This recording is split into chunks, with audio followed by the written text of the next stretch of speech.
میرے اعمال کی اصلاح کرم سے کر دے۔ الحمدللہ رب العالمین والصلاة والسلام علی سید المرسلین، اما بعد فاعوذ باللہ من الشیطان الرجیم، بسم اللہ الرحمن الرحیم۔ پڑھیے الصلاة والسلام علیک یا رسول اللہ وعلی آلک واصحابک یا حبیب اللہ۔ الصلاة والسلام علیک یا نبی اللہ وعلی آلک واصحابک یا نور اللہ۔ درود پاک پڑھنے کے بے شمار فضائل و برکات ہیں۔ میرے آقا مدینے والے مصطفیٰ صلی اللہ تعالیٰ علیہ وسلم کا فرمان ہے، آقا فرماتے ہیں کہ جو مجھ پر ایک بار درود پاک پڑھے اللہ کریم اس پر اپنی 10 رحمتیں نازل فرماتا ہے۔ جس نے مجھ پر 10 بار درود پاک پڑھا اللہ کریم اس پر اپنی 100 رحمتیں نازل فرماتا ہے۔ جس نے 10 بار درود پاک پڑھا اللہ اس پر 100 رحمتیں نازل فرماتا ہے۔ ومن صلی علیہ 100 صلی اللہ علیہ الفا، جو 100 درود پاک پڑھے اللہ 1000 رحمتیں نازل فرماتا ہے۔ ایک درود پر 10 رحمتیں، 10 درود پر 100 رحمتیں، 100 درود پر 1000 رحمتیں، یعنی ہر درود پڑھتے جائیں اور 10 رحمتیں لوٹتے جائیں۔ یہ کتنی خوبصورت کیلکولیشن ہے، مگر اس حدیث کا جو اگلا حصہ ہے نا وہ اور زیادہ خوبصورت ہے۔ میرے آقا فرماتے ومن صلی علیہ الفا، جس نے مجھ پر 1000 بار درود پاک پڑھا اب اس کو کیا ملے گا؟ آقا فرماتے ہیں کہ اس کا کاندھا میرے کاندھے سے جنت کے دروازے پر چھو رہا ہوگا۔ زحمت کتفہ کتفی علی باب الجنہ، یعنی وہ جنت میں میرے ساتھ ایسے جائے گا کہ اس کا کاندھا میرے کاندھے سے چھو رہا ہوگا۔ گاؤں گوٹ کے لوگ تھے نا، زندگی بڑی اچھی تھی کہ جلدی سو جاتے تھے، جلدی اٹھ جاتے تھے، فضول کاموں میں اتنا ٹائم لگتا نہیں تھا۔ مگر اب گاؤں میں بھی موبائل فون آ گیا ہے، ادھر بھی انٹرنیٹ آ گیا، ادھر بھی ٹی وی آ گیا، اب یہاں کے لوگ بھی جناب راتے جاگنے لگے، یہاں کے لوگ بھی فضول کاموں میں ٹائم گزارنے لگے۔ ورنہ سچی بات یہ ہے کہ ان فضول کاموں سے بچ کر اللہ اور اس کے رسول کے ذکر میں اپنا وقت گزاریں تو کتنی برکتیں مل جائیں گی۔ میں ایک چوٹ کرنے کے لیے ایک بات کرتا ہوں، اگر یہ اعلان ہو جائے کہ صحرائے تھر میں جو جتنے بار درود پڑھے گا اتنے 1000 روپے ملیں گے، ہاں دیکھو کتنا خوش ہو گئے۔ ایک درود پر 1000، 10 درود 10,000، لاکھ درود اوئے ہوئے اس کے تو پتہ نہیں کتنے لاکھ بن جائیں گے۔ تو اب ذرا سوچو، میں آپ سے پوچھتا ہوں 1000 روپے پر درود پاک ملے تو شاید ہم تسبیح چھوڑے ہی نہ ہم بولے اور کوئی کام ہی نہیں کرنا بھائی، روز ہزاروں درود پڑھو اور لاکھوں روپے کماؤ۔ لیکن میں آپ سے پوچھتا ہوں دنیا کا 1000 روپے زیادہ ویلیو رکھتا ہے یا میرے رب کی 10 رحمتیں زیادہ ویلیو رکھتی ہیں؟ ایک رحمت کے آگے دنیا کی کوئی دولت کچھ نہیں ہے، 10 رحمتیں ہر درود پر۔ اچھا بہت سارے لوگ یہ ہوں گے جو بیمار ہوں گے، قرضے میں ہوں گے، فیملی کا کوئی مسئلہ ہوگا، گھر بار کا مسئلہ ہوگا، علاج کا پرابلم ہوگا، قرضے کا مسئلہ ہوگا، فصل زمین کا کوئی مسئلہ ہوگا۔ آپ سوچو یار کہ اگر آپ درود پڑھتے رہیں، رحمتیں برستی رہیں، تو جس کے ساتھ اللہ کی رحمتیں ہوں گی اس کی مشکلیں حل کیوں نہ ہوں گی؟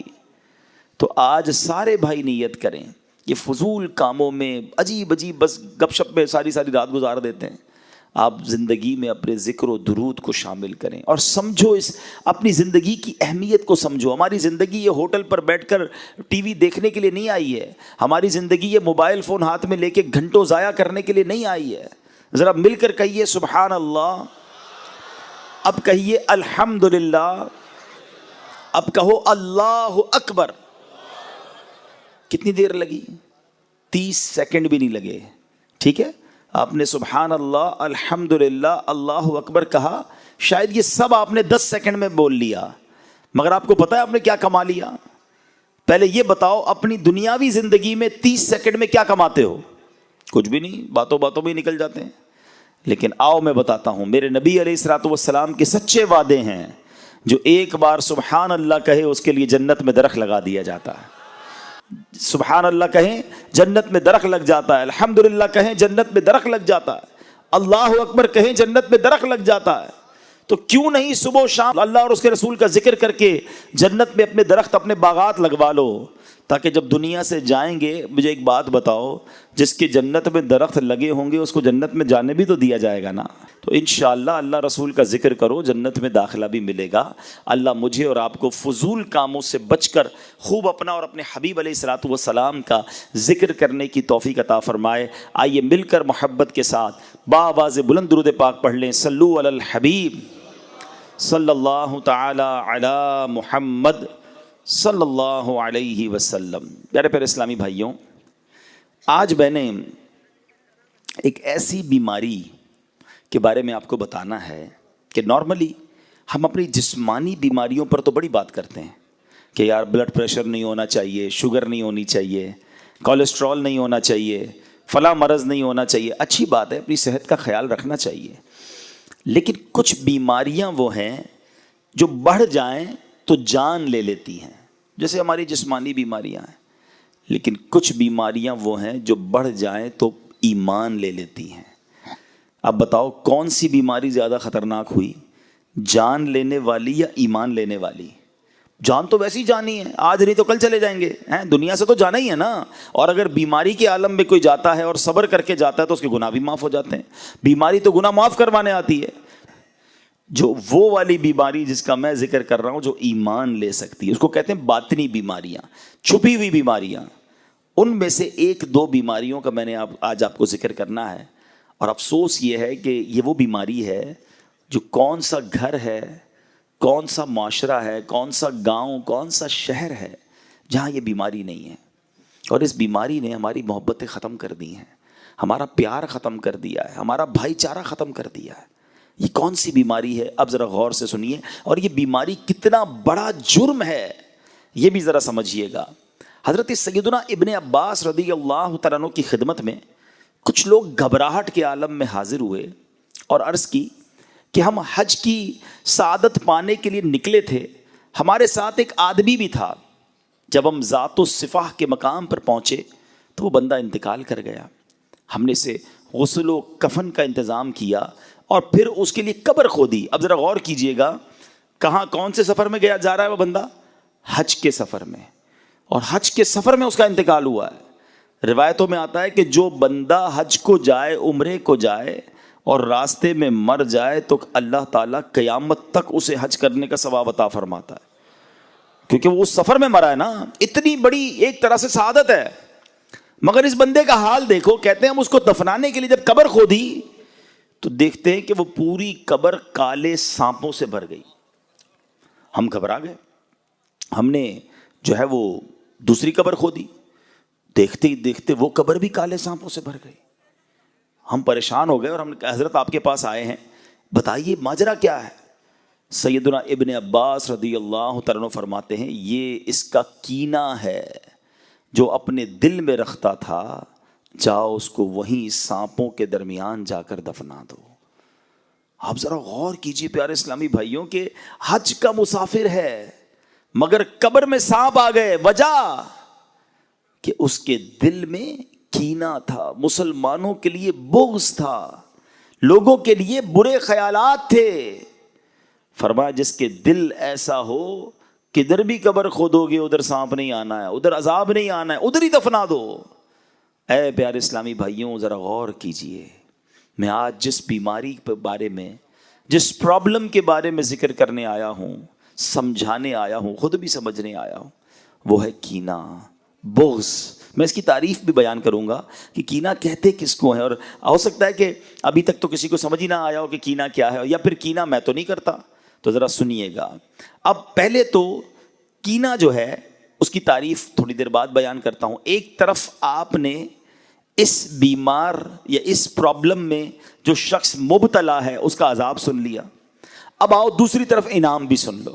ایک بار پیارے آقا علیہ الصلوۃ والسلام نے, صحابہ کرام موجود تھے, سیدنا انس رضی اللہ تعالیٰ عنہ اس حدیث کے راوی ہیں, کہتے ہیں کہ نبی پاک علیہ الصلوۃ والسلام نے فرمایا کہ یطلع علیکم الآن من هذا الفج رجل من اہل الجنہ، آقا فرماتے کہ ابھی تمہارے پاس اس راستے سے ایک جنتی آدمی آئے گا۔ اب ذرا غور کریں کہ صحابہ کرام کتنا دلچسپی کا اظہار کیا ہوگا، سارے کیوریس ہو گئے ہوں گے کہ دیکھے تو صحیح کون آ رہا ہے۔ نبی پاک نے پہلے ہی بتا دیا کہ اس دروازے سے اب ایک جنتی آدمی نے آنا ہے۔ سارے صحابہ دروازے کی طرف دیکھ رہے ہیں۔ اب ایک انصاری صحابی آئے، بہت بڑا ان کا نام بھی نہیں تھا، ان کی داڑھی کے بال وضو سے تر تھے، بائیں ہاتھ میں جوتیاں اٹھا رکھی تھیں، بڑا نارمل سا بندہ تھا۔ دوسرے دن نبی پاک علیہ السلام نے فرمایا کہ ابھی اس دروازے سے ایک جنتی شخص آئے گا۔ بالکل نبی پاک نے فرمایا تھوڑی دیر بعد وہی بندہ دوبارہ آیا ہے۔ تیسرے دن آقا نے فرمایا اس دروازے سے جنتی بندہ آئے گا۔ تیسرے دن بھی وہی شخص داخل ہوا۔ اب حضرت عبداللہ بن عمر رضی اللہ عنہ فرماتے ہیں کہ میں اس انصاری صحابی کے پاس گیا، میں نے کہا اب معلوم تو کروں عمل کیسا ہے۔ آقا 3 دن سے فرما رہے جنتی بندہ آئے گا، تینوں بار یہی آیا، ایسا کیا کرتا ہے؟ اچھا اب کمال دیکھو، حضرت عبداللہ بن عمر انصاری نے کیا کیا؟ کہتے ہیں حضور مجھے آپ کا مہمان بننا ہے، کیا آپ میری مہمان نوازی کریں گے؟ انہوں نے کہا ٹھیک ہے، آ جائیں میرے گھر آ جائیں۔ کیوں گھر جانا تھا؟ کہ اس کا عمل معلوم کرنا تھا، اس کی نیکی معلوم کرنی تھی۔ اکیلے میں کرتا کیا ہے، ایسا کیا کرتا ہے کہ پیارے آقا علیہ الصلوۃ والسلام 3 دن سے فرما رہے کہ اس دروازے سے جنتی بندہ آئے گا، یہی بندہ آتا ہے۔ اچھا ہم کسی کے گھر کیوں جاتے ہیں کہ یار کسی کے گھر جائیں ذرا دیکھے تو صحیح کماتا کیا ہے، اندر ذرا اندر کی اطلاع ملے کہ گھر کیسا ہے، اس کا خرچہ کتنا کیا ہے۔ ہم کسی کے گھر نارملی کوئی بندہ کسی کا مہمان اس لیے بھی بنتا ہے کہ ذرا جاسوسی کرے، مگر صحابہ کا خیال دیکھو، ان کی صفائی دیکھو، دل کی نیتیں دیکھو۔ کہتے اس لیے مہمان بننا تھا کہ دیکھوں تو صحیح نیکی کیا کرتا ہے، یہ کون سی نیکی ہے جو اس بندے کو جنتی بنا بیٹھی۔ کہتے میں 3 دن اور 3 راتیں اس بندے کے گھر میں رہا، میں نے کوئی خاص عمل نہیں دیکھا، نارمل وہی نماز، ہم بھی نماز پڑھتے تھے، وہ بھی نماز پڑھتے، وہ بھی جناب ذکر اللہ کرتے تھے، ہم بھی کرتے، کوئی ایکسٹرا آرڈنری کام تو میں نے نہیں دیکھا۔ 3 دن بعد میں واپس جانے لگا، میں نے کہا میں جا رہا ہوں۔ تو اس نے کہا کہ آپ آئے کیوں تھے؟ کہا میں تو اس لیے آیا تھا کہ آپ کا کوئی خاص عمل ہے جو میں دیکھوں کہ پتہ چلے کہ 3 دن تک نبی پاک نے فرمایا کہ اس دروازے سے جنتی شخص آئے گا، تینوں بار آپ آئے، آپ کا کوئی ایسا ایکسٹرا کوئی خاص کوئی بڑا عمل تو مجھے نظر نہیں آیا۔ تو وہ صحابی پتہ کیا کہتے ہیں کہ میرا عمل تو وہی ہے جو آپ نے دیکھا، میں تو نارمل سا آدمی ہوں، مگر ایک بات ضرور ہے کہ میں اپنے دل میں کسی مسلمان کے لیے کینہ نہیں رکھتا ہوں، نہ ہی کسی مسلمان کو ملنے والی نعمت پر حسد کرتا ہوں۔ حضرت سیدنا عبداللہ رضی اللہ عنہ نے فرمایا یہی وہ وصف ہے جس نے آپ کو اس مقام پر پہنچا دیا ہے۔ اب دونوں باتیں یاد رکھیے، دل گندا تھا، کینہ تھا، بغض تھا، مسلمانوں کے لیے حسد تھا، برے خیالات تھے، تو حج پر جا رہا تھا مگر قبر میں سانپ آ گئے، اور دل صاف تھا، حالانکہ بظاہر کوئی بڑا عمل نہیں تھا، مگر نبی پاک 3 دن تک جسے جنت کی بشارت عطا فرما رہے تھے، یہ وہی شخص تھا۔ اب ذرا اپنے دل کو چیک کر لو، ہمارا دل صاف ہے یا دل بھرا ہوا ہے، کینے سے بھرا ہے، بغض سے بھرا ہے، نہ کسی کی ترقی اچھی لگتی ہے، نہ کسی کا آگے بڑھنا اچھا لگتا ہے، لوگوں کے بارے میں بڑے گندے برے خیالات دل میں ہیں، بدلہ لینے کی خواہش ہے، یہ ترقی کیوں کر رہا ہے مجھے پرابلم ہے، یہ آگے کیوں بڑھ رہا ہے مجھے مسئلہ ہے، بڑا زمیندار بن گیا، اتنا سا کاروبار تھا، اتنا بڑا کاروبار ہو گیا، ہمارے شہر میں کوئی پہچانتا نہیں تھا، پورے جناب تھر میں پورے سندھ میں لوگ پہچاننے لگ گئے اس کو، یہ تو بیرون ملک بھی چلا گیا ہے۔ وہ ترقی کرتا ہے تو تمہیں پرابلم کیوں ہو رہی ہے؟ اپنے دل سے پوچھو۔ پھر کینہ کس چیز کا نام ہے؟ اچھا پھر کینہ تو اور خطرناک ہے، ذرا غور کیجئے گا، یہ دل ہے نا، میں اور آپ آج اجتماع میں آئے ہیں، تھوڑی دیر کے لیے سمجھتے ہیں، ماشاءاللہ اچھی بات ہے، صاف ستھرے آپ نے کپڑے پہنے ہوئے ہیں، کئی لوگوں نے آج اچھی سی ٹوپی نکالی ہے، کئیوں نے اچھی چادر نکالی ہوگی، ہو سکتا ہے عطر بھی لگایا ہوگا، امامہ پہننے والوں نے صاف والا امامہ نکالا ہوگا، اچھی بات ہے، اللہ رسول کے ذکر کے محفل میں آئے تو تیاری سے آنا چاہیے، لیکن ہم نارملی کیا کرتے ہیں، اپنے ظاہر کو بڑا صاف ستھرا رکھتے ہیں، کیوں کہ لوگ دیکھتے ہیں، جدھر بندوں کی نظر پڑنی ہے وہ لباس صاف، وہ چہرہ صاف، اچھی بات ہے، صفائی نصف ایمان ہے، اللہ لباس کو نہیں، اللہ کی نگاہ رحمت کہاں پڑتی ہے؟ دل پر۔ نبی پاک فرماتے ہیں ان اللہ لا ينظر الى صورکم واموالکم، اللہ تمہارے چہروں پر تمہارے مالوں پر نظر نہیں فرماتا، کدھر فرماتا ہے وَلَٰكِن يَنظُرُوا إِلَىٰ قُلُوبِكُمْ وَأَعْمَالِكُمْ، اللہ تمہارے دلوں اور تمہارے اعمال پر نظر فرماتا ہے۔ اب سوال یہ ہے جو لوگ دیکھیں وہ صاف ہے، جو رب دیکھ رہا ہے وہ گندا ہے۔ سوچو کدھر زیادہ صفائی کی ضرورت تھی، لباس کی یا دل کی؟ جدھر رب کی نگاہ ہے۔ لوگوں کی نگاہوں کو تو ابھی بھی ڈاج دے سکتے ہیں کہ کپڑے پہ دھبا لگ گیا اوپر چادر رکھ لی، بنیان خراب ہو گیا اوپر کچھ اور پہن لیا، اندر کیا پہنا کسی کو نہیں پتا، کیونکہ لوگوں کی نگاہ صرف ظاہر پر ہے۔ مگر رب سے تو کچھ نہیں چھپا سکتے نا۔ دل میں جو چھوٹی چھوٹی برائی، چھوٹی چھوٹی گندگی بھی چھپا رکھی ہے وہ رب جانتا ہے، وہ علیم ہے، وہ خبیر ہے۔ مگر پرابلم یہ ہے کہ آج ہم صبح سے شام تک دل صاف، کپڑے صاف، چہرہ صاف، کسی کے باتھ روم میں جاؤ تو کتنی ساری تو کریمیں رکھی ہوتی ہیں، چہرہ صاف کرنے کی الگ ہے، تو ہاتھ صاف کرنے کی الگ ہے، تو دانت صاف کرنے کا الگ حساب ہے۔ ٹھیک ہے، میں نہیں کہتا صفائی نہیں کرنی چاہیے، مگر اتنا خیال ہے کہ یار لوگ دیکھیں تو میں ستھرا صاف نظر آؤں۔ جس خالق نے تمہیں بنایا ہے وہ بھی تو دیکھ رہا ہے تمہیں۔ دل کا کیا حال ہے، کیا چھپا رکھا ہے؟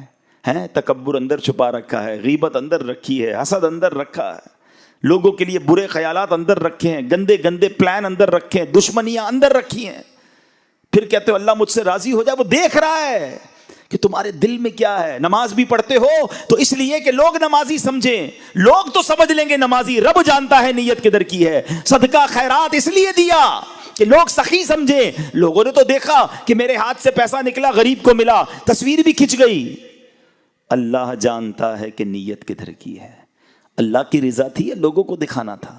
اس سے نہیں چھپا سکتے، اسے کوئی ڈوج نہیں دے سکتا۔ یاد رکھنا، وہاں نہیں بات بنانے کی مجال۔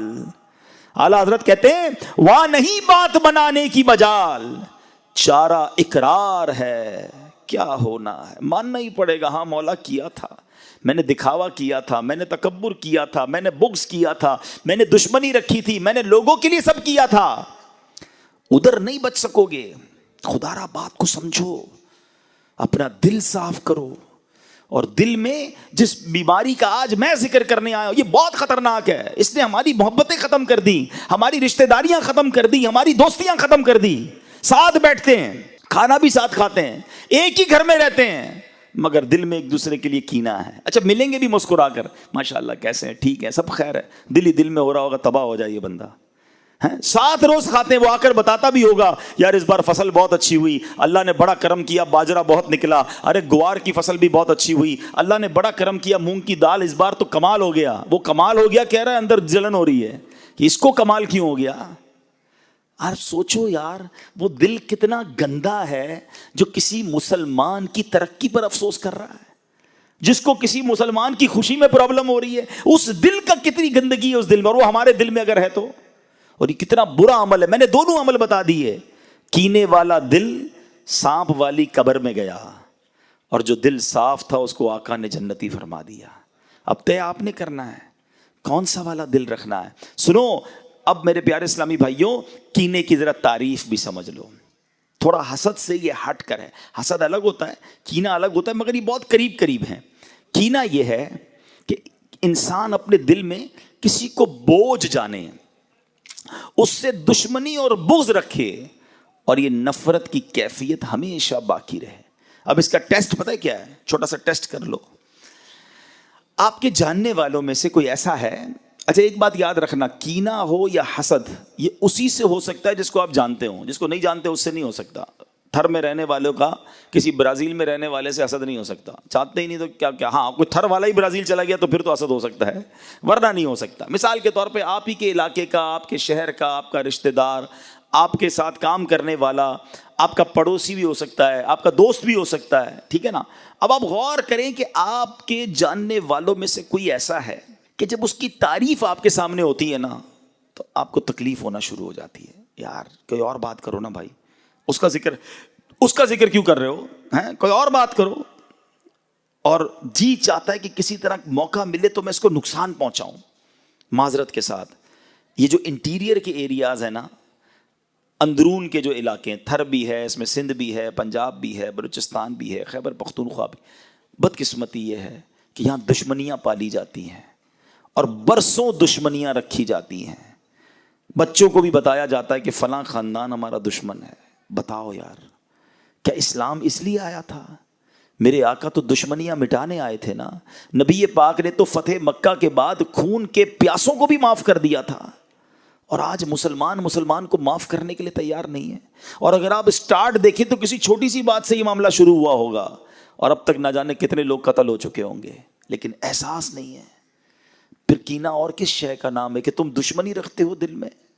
پھر سوچ لو کہ یہ کہیں بیماری ہمیں قیامت کے دن مروا نہ دے، قبر میں سانپ اور بچھو نہ آ جائے.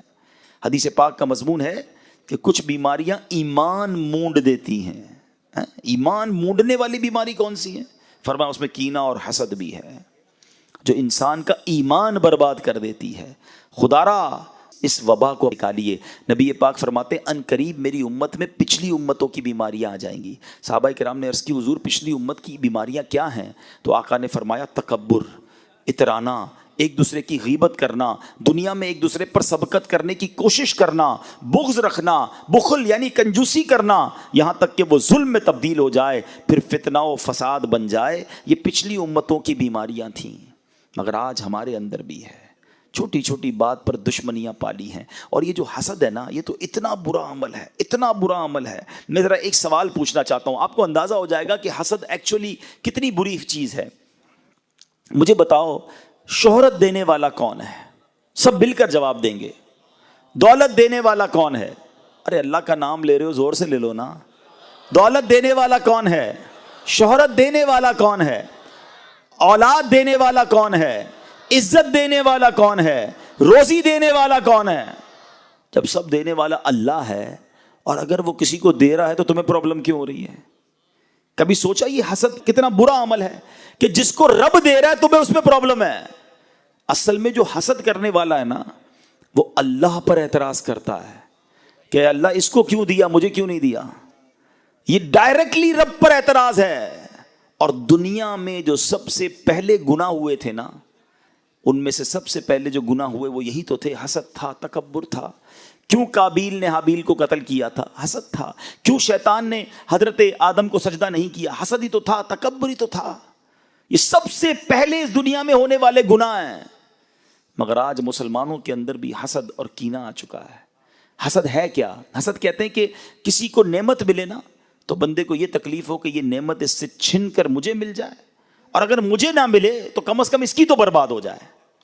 آپ سوچیں یہ کتنا برا عمل ہے، کتنا گندا ہے وہ شخص جو یہ سوچتا ہے کہ کسی مسلمان کو بربادی ہو جائے. ایک بات یاد رکھنا، جو دوسروں کا برا سوچتا ہے نا، اس کا خود ہی برا ہوتا ہے. کوئی کسی کا بگاڑ نہیں سکتا. ہاں، حسد کرنے والا جلتا رہے گا، کم کسی کا کچھ نہیں کر سکے گا. جو اس کے نصیب میں اس کو مل کر رہنا ہے.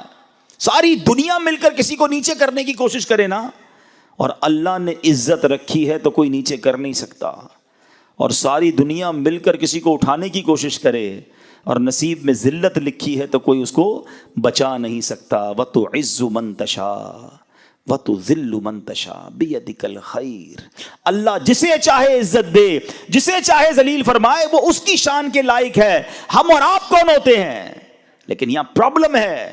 ہمارا دوست آ کر ہمیں کہے کہ سائیں نیا گھر لیا ہے، آئیے آپ کی دعوت ہے، جائیں گے اس کے گھر پہ بریانی بھی کھا کر آئیں گے، اور جیسے ہی باہر نکلیں گے پھر کہیں گے 2 نمبر کے پیسوں سے گھر بنایا ہے. سوچئے کتنا برا دل ہے کہ تمہیں کسی کی خوشی میں پرابلم ہے. کوئی بندہ آ کر کہنا ہے نئی موٹر سائیکل لی ہے، اچھا ماشاءاللہ دکھاؤ تو صحیح، مٹھائی کب کھلاؤ گے؟ مٹھائی بھی کھا لیں گے. جیسے ہی جائے گا کہیں گے یہ چوری کے پیسوں سے لی ہے، سود کے پیسوں سے لی ہے. یعنی آپ سوچیں اللہ اسے دے رہا ہے، پرابلم تم کو. یہاں تک کہ کوئی حج اور عمرے پہ چلا جائے تو اس کے پیچھے بھی بری بری باتیں کر رہے ہوتے ہیں. وہ اللہ کے گھر جا رہا ہے، وہ مغفرت لینے جا رہا ہے، اور تم غیبت کر کے، تم حسد کر کے، تم کینہ پال کر اپنے اندر حرام جمع کر رہے ہو. کیوں سوچتے ہو ایسا؟ حسد کی ایک بڑی جائز پیاری صورت بھی ہے، اس کو عربی میں کہتے ہیں غبطہ اور رشک.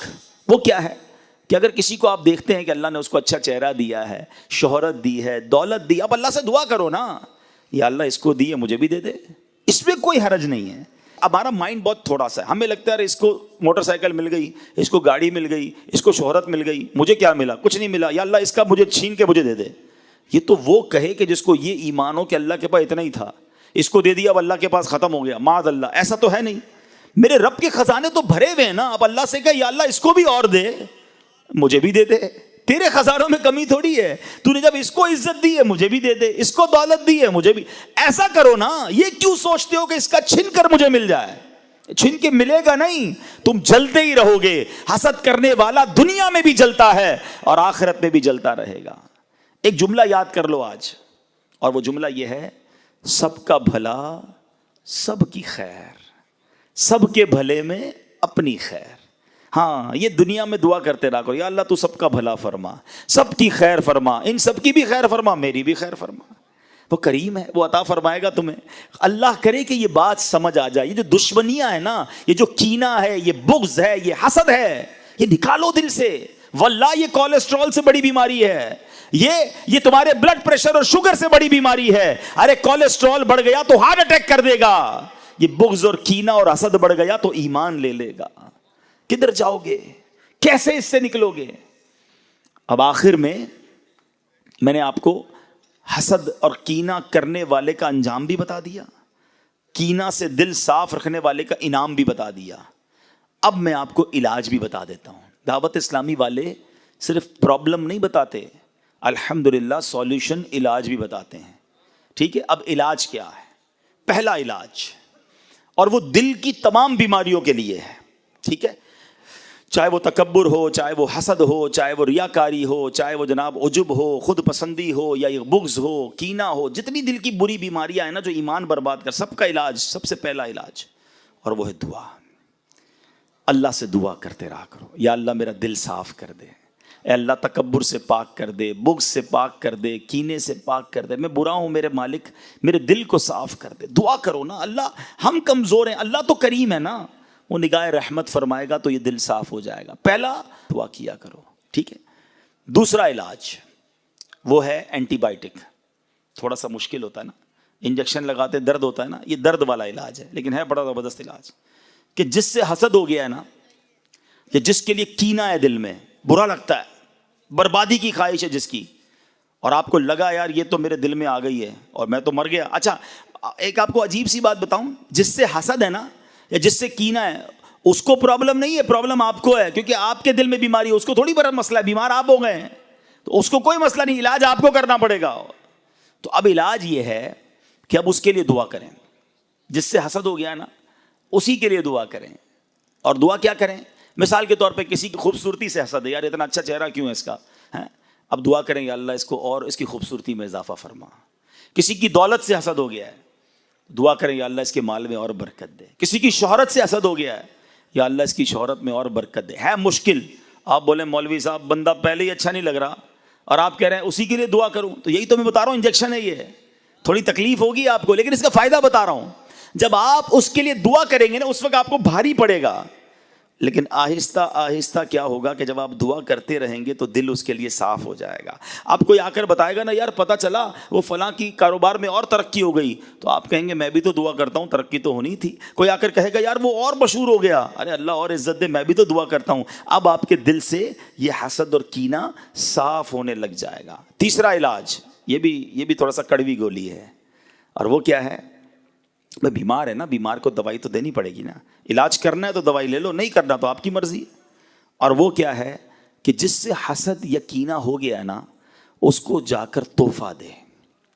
تحفہ کیا ہے؟ تحفہ حدیث میں آتا ہے، تحفہ دو محبت بڑھے گی. ہاں، اب بندہ بولے مجھے اس کا چہرہ ہی اچھا نہیں لگتا، آپ کہہ رہے تحفہ اس کو دو جا کے. بیمار تم ہو نا، علاج کرنا ہے تو دو تحفہ، انشاءاللہ محبت بڑھ جائے گی، علاج ہو جائے گا، دل صاف ہو جائے گا. ہاں، ایک گڑبڑ مت کرنا کہ جا کر تحفہ دیتے وقت کہنا بھائی تم سے حسد ہو گیا تھا، مولانا صاحب نے کہا تحفہ دو اس لیے تحفہ لے کر آئے، اور پھڈا ہو جائے گا بھائی. ہاں، بتانا نہیں ہے، ویسے ہی جا کے تحفہ دینا ہے. لیکن سمجھانا یہ چاہ رہا ہوں کہ جس سے بھی اگر دل میں یہ پرابلم ہو گئی ہے تو اس سے میرا دل صاف ہونا میرے لیے ضروری ہے، اس کے لیے نہیں، ورنہ میں مارا جاؤں گا، کہیں میرا ایمان برباد نہ ہو جائے.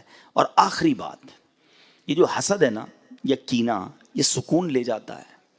کوئی ایسا میرا بھائی موجود ہے نا جس کو نیند نہ آتی ہو، ٹینشن رہتی ہو، تو چیک کر لو، تمہیں لگتا ہے کسی سے حسد ہو گیا ہے، کسی کا کینہ، کسی کا بغض دل میں پال لیا ہے، کیونکہ اسی کے بارے میں سوچتے رہتے ہو. وہ آگے بڑھ رہا ہے، تمہیں پرابلم ہو رہی ہے. اگر آپ پرسکون رہنا چاہتے ہو نا، اچھی میٹھی نیند سونا چاہتے ہو، تو جو میں نے ایک جملہ سکھایا ہے نا، سب کا بھلا سب کی خیر، سب کے بھلے میں اپنی خیر، خوش ہوا کرو۔ لوگ کوئی کہے نا یار پتہ چلا وہ ترقی کر رہا ہے، اچھا ماشاءاللہ، یا اللہ اسے اور ترقی دے، ارے یار اس کی فصل اس بار اور بڑھ گئی، میرے مولا اس کی فصل میں اور ترقی دے، آئی صاحب وہ فلاں بندہ عمرے پہ حج پہ جا رہا ہے، یا اللہ اس کو بار بار بھیج، وہ بڑا مشہور ہو گیا ہے، اللہ اس کی عزت میں اور برکت۔ مجھے کیوں پرابلم ہو رہی ہے؟ میں خوش رہوں نا، مسلمان کی خوشی میں خوش رہو، اللہ تمہیں بھی خوش کر دے گا۔ کتنا عجیب دل ہے اس بندے کا جو مسلمان ترقی کر رہا ہے، اس کو ٹینشن ہو رہی ہے۔ اگر سکون کی نیند سونا چاہتے ہو نا، ٹینشن فری لائف گزارنا چاہتے ہو، تو لوگوں کا بغض، حسد اور کینہ دل سے نکالو۔ کبھی کسی کا برا نہ چاہیں، آپ چاہ کر بھی کسی کا برا نہیں کر سکتے، کیونکہ جسے رب نے نوازنا ہے اسے کون روک سکتا ہے۔ تو اللہ کرے آج کے اس بیان میں یہ ایک باطنی بیماری، ایک یا دو باطنی بیماریوں کے بارے میں نے بیان کیا، ورنہ سچی بات پتہ کیا ہے، علم سیکھنا بہت ضروری ہے۔ ہمیں شاید جسمانی بہت ساری بیماریوں کے بارے میں پتہ ہے، مگر یہ جو دل کی باطنی بیماریاں ہیں نا، جو ایمان برباد کر دیتی ہیں، ان کے بارے میں جاننا بہت ضروری ہے۔ تکبر ہر دوسرے آدمی کے اندر نظر آتا ہے، وہ کیا ہے، اس کی تعریف کیا ہے، اس سے بچا کیسے جا سکتا ہے، ریاکاری کس کو کہتے ہیں، خود پسندی کسے کہتے ہیں، تو ایسی بہت ساری بیماریاں ہیں۔ تو میں گزارش کروں گا کہ دعوت اسلامی کے اجتماعات میں آتے رہیں، ہمارے مکتبۃ المدینہ کی کتابیں خرید کر پڑھیں، تاکہ پتہ چلے کہ یہ بیماریاں کیا ہیں۔